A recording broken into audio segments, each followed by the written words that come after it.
Hey guys, so it's Melody here. Today I wanted to talk about the Ravi Zacharias situation, and I really wanted to do kind of like a mini reaction to Mike Winger's take on it. And I did think about talking about this because I didn't know if I could add anything that was like valuable, because literally Mike Winger said everything that I wanted to say and in such a coherent like manner. Me personally, I'm really thankful for his taking it, because a lot of concerns that I had, especially as someone who's newly taken the faith seriously, I feel like he kind of like spoke up for people like me. So what I wanted to do really is just to give like a new Christian perspective on this, and we just talk about the whole fiasco and a lot of the things that I felt was disappointing when it came to the church's reaction. So prior to Mike Winger's take on this, a lot of what I'd seen when I think the second report came out was a lot of Christians really being, in my opinion, lenient on Ravi, which really was annoying. I don't know if it was shocking, but it was quite annoying, because I think this is what a lot of people find hypocritical about some Christians, is that, you know, when it comes to different topics like homosexuality and other topics, people are so easily riled up and so, you know, pumped up to, you know, condemn all these things. Let's, you know,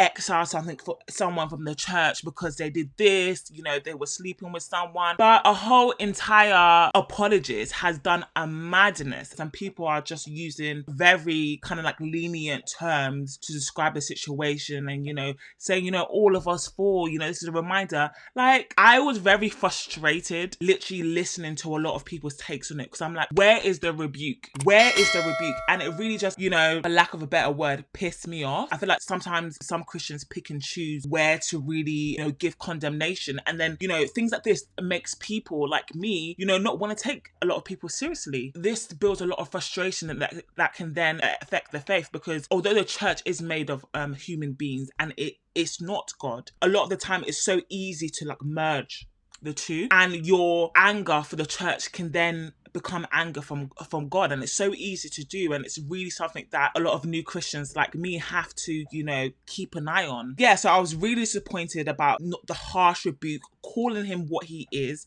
a predator. Literally, you know, Mike Winger talks about exiling his name from the church, which I believe these things should be done. I don't understand why people weren't talking about that enough, and literally calling him the abuser that he is. Like, it's so mad. And for me in particular, this whole thing has been quite hurtful, because for me, I'm quite a logical thinker, and that was one of the things that I struggled with coming to Christianity. When I found out about theology, I think that was in like 2018, 2019, when I first was introduced. It was in some sort of Bible school, but it wasn't really thorough enough. And then I started going on the internet and stuff, and then I found Ravi. I remember just finding him, I think it was last year, so not too long before he died. And no, actually, I think I actually met him.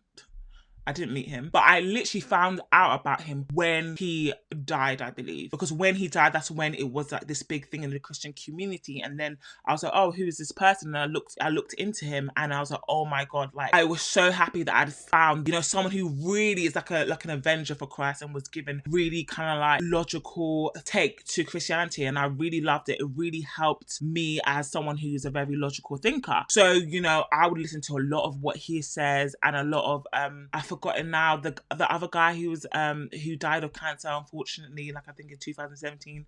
I listened to a lot of what a lot of his talks as well. So for me, I was literally shocked when this whole thing came out. And, you know, I feel like people weren't being sensitive enough to the amount of Christians who, you know, Ravi did help tremendously with their recent full faith and them actually believing.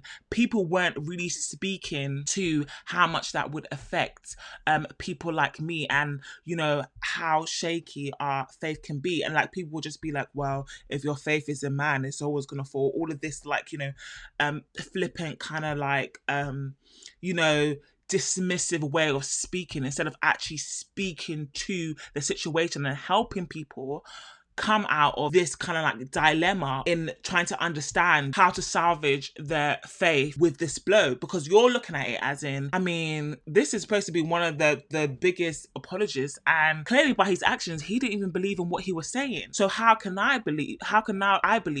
And this is what I find a lot with some Christians that, you know, I come across, like, they're just really not empathetic to what people go through, and so they can't understand, and they're there to be like, oh well, another one left, like this person, they truly wasn't saved, they weren't truly with the Lord, when really, people like them is what drives people away from the church. They're not understanding enough. And it's not like you just like baby people, but you have to be empathetic and actually allow people to understand things and work things out. And this is literally what my channel is about, talking about these issues and bringing them up, and things that I do not know or I do not understand, bringing them up for other people to make reactions to, and other people who are watching to respond to, so we can actually have a dialogue about these issues that are often overlooked. So for me, I think Mike Winger spoke to a lot of different points and very empathetically, which I really, really, really loved about him. I watch a lot of Mike Winger. I am, making a point to, be careful about idolizing people just like Ravi and stuff, even though I do love Mike Winger so much, and I think he's so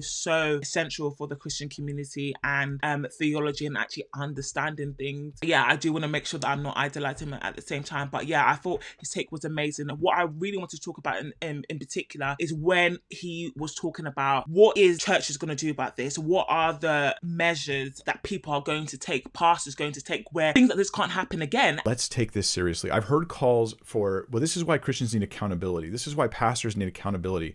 I can tell you, I don't think that's the answer. Here's the problem, right? Accountability only works if I have the integrity to tell you what's wrong. The minute I'm willing to lie about it, accountability means nothing. I could meet with 5 guys every day for the next 20 years. It wouldn't matter if I just was willing to lie to them. Here's the question I have. If the lead pastor of my church was doing what Ravi did, would he get away with it? If your core top leader was totally corrupt and double-faced like Ravi, would he get away with it, and how long? And I have to ask myself this as I am starting Bible Thinker as its own ministry. And we've got a board now. We're setting up all of our policies and all this. And I'm like, just this whole thing caused me to be aware. I have to set things up in such a way that if I was a total fraud, the board wouldn't let me get away with it. I think we need to have structures that say, this is how we know it won't happen here. For a long time, this is what I've been screaming.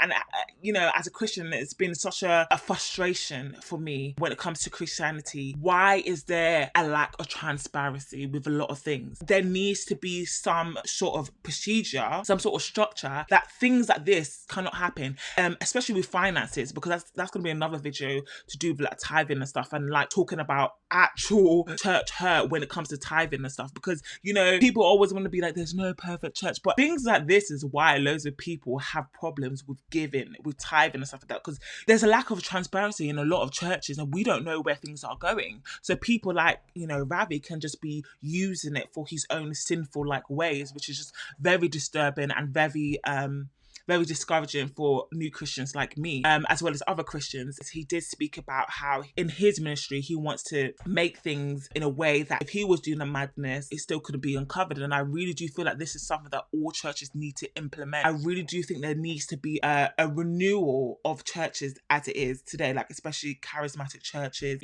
Pentecostal, because I think that's kind of like what I am. I don't know if the right word is rebranding, but something has to happen, because it's not enough to be like, there's no perfect church.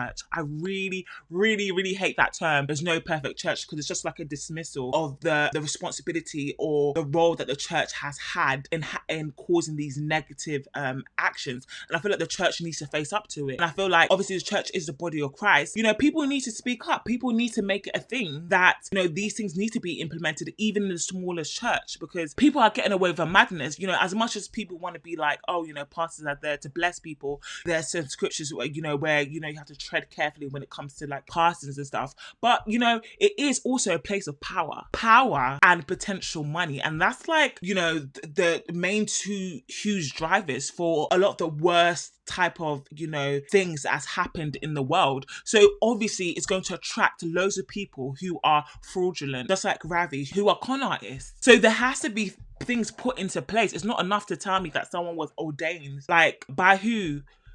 Where is the structure in place to even know if the person who ordained them, if they're legit or not? I feel like the entry for someone to be a pastor is just not strict enough, that we're just letting anyone really, that may be an exaggeration, but letting a lot of people who are not actually of God through. And it really does hurt people like me who are new Christians and see this coming seriously into the faith. A lot of this just looks very messy. It looks messy. And obviously humans are sinful, but we're supposed to be a reflection of God. We're supposed to be a reflection of Jesus. Like, our unity should be that. And I feel like the Christian community seems like to be in so much disarray, because people are not really being about that life and putting things into play. We're hearing pastors who are not married, who are sleeping with people in their congregation, be on the pulpit. And you could be like, well, I hear some people be like, well, it's their church, what their church should do.